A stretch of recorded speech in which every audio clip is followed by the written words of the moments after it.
Shalom buat kita semua, salam sejahtera. Perkenalkan, nama saya Rebecca Putriani Saragi, kelas 12 IPS 2. Di sini saya menjelaskan yang pertama pengertian demokrasi, dan kedua tokoh Perjanjian Lama dan Perjanjian Baru yang mengenai demokrasi, dan yang ketiga apa yang terjadi jika tidak ada demokrasi di dalam gereja. Yang pertama adalah pengertian demokrasi.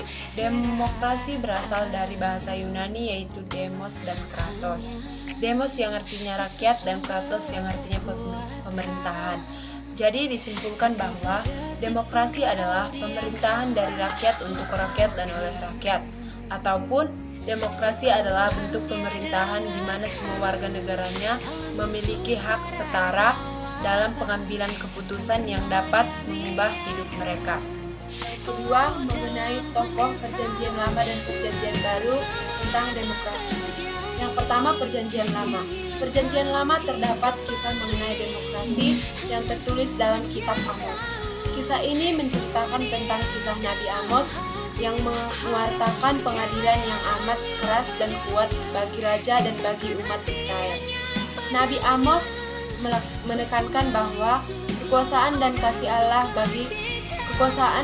Allah yang harus dinyatakan bagi kehidupan bersama dalam kasih dan keadilan, terutama bagi mereka yang tertindas, dan Nabi Amos menyampaikan kritik, peringatan, dan ancaman terhadap kebiasaan hidup Israel yang mencari keuntungan bagi dirinya sendiri dan tidak mengingat karya Allah dan kasih Allah terhadap mereka. Perbuatan bangsa Israel di sini tertulis di dalam kitab Amos 8 ayat 4 sampai 6 dan kitab Amos 4 ayat 1. Yang kedua yaitu di dalam Perjanjian Baru.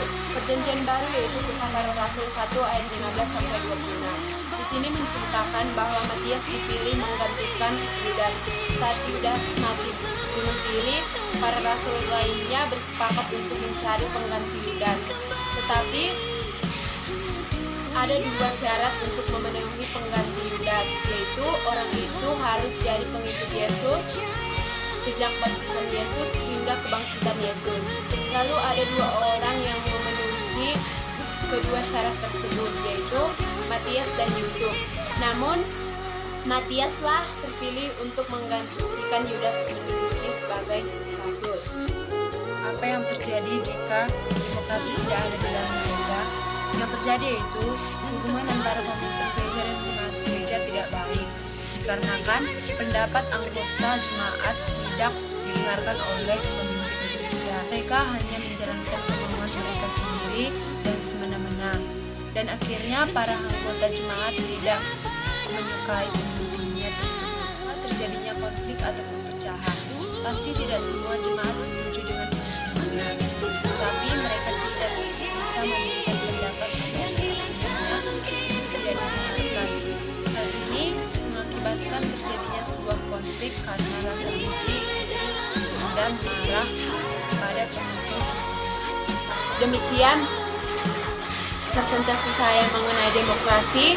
Jika ada perkataan saya yang salah, mohon dimaafkan gara-gara saya dalam proses pembelajaran.